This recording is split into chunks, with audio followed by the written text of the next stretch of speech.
Bonjour à tous et à toutes. Aujourd'hui, nous sommes dans les quartiers de la Nation, place de la Nation. Derrière moi se trouve un monument exceptionnel qui s'appelle le Triomphe de la République. J'ai décidé de vous parler de ces monuments aujourd'hui parce que c'est pas la première fois que je passe devant et je ne connaissais pas les détails avant, donc j'ai fait mon devoir et aujourd'hui je vous partage ce que j'ai découvert. Tout d'abord, l'artiste responsable de cette œuvre s'appelle Aimé Joudalou, un artiste et sculpteur parisien qui on peut trouver des autres œuvres au musée d'Orsay et aussi au Petit Palais. Ensuite, on peut se poser la question comment est-ce que ces monuments est arrivé ici, à la place de la Nation. Eh bien, en 1878, afin de glorifier la Nouvelle République, un concours d'architecture a été organisé pour réaliser un monument qui devait être placé au centre de la place de la République, qui a été récemment créé. Le projet de Jules Dalou n'a pas gagné, mais il est arrivé en deuxième position. Du coup, il est décidé de le faire ici, à la place de la Nation, et il a été inauguré en 1889. Maintenant, on va regarder partie par partie ces monuments pour mieux comprendre les symbolismes autour.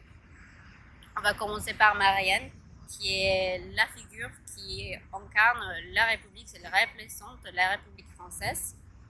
Elle est sur un char qui est tiré par deux lions, et sur les lions, il y a le génie de la liberté qui éclaire le chemin vers la liberté.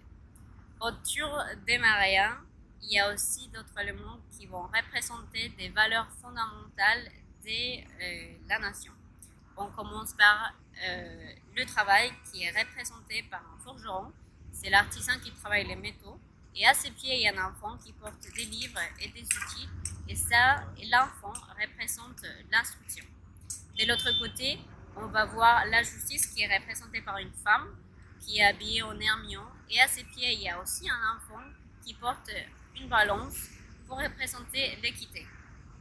Derrière, on va voir une femme qui va représenter la paix. Elle porte des fleurs et elle distribue les fleurs derrière elle. Finalement, à ses pieds, on va aussi voir des enfants qui vont représenter la richesse parce qu'ils portent un corne de l'abondance où plusieurs fruits sortent. À la base de ces monuments, il y a aussi des mots qui vont rappeler aux valeurs de la nation.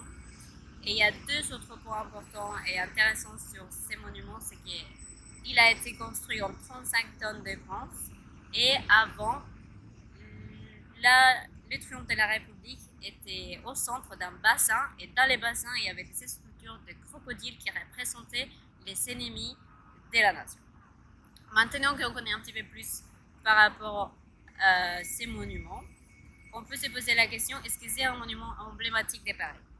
À mon avis, c'est un monument emblématique en lui-même parce qu'il représente très bien les valeurs importantes pour la République française.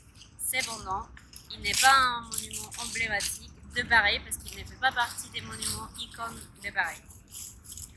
Et en conclusion, on pourrait dire que ces monuments est un symbole, est une leçon d'histoire et est un œuvre d'art magnifique. Si vous venez à la place de la Nation, je vous invite à faire une petite pause et prendre le temps de l'observer et d'analyser tous les éléments et les symbolismes autour.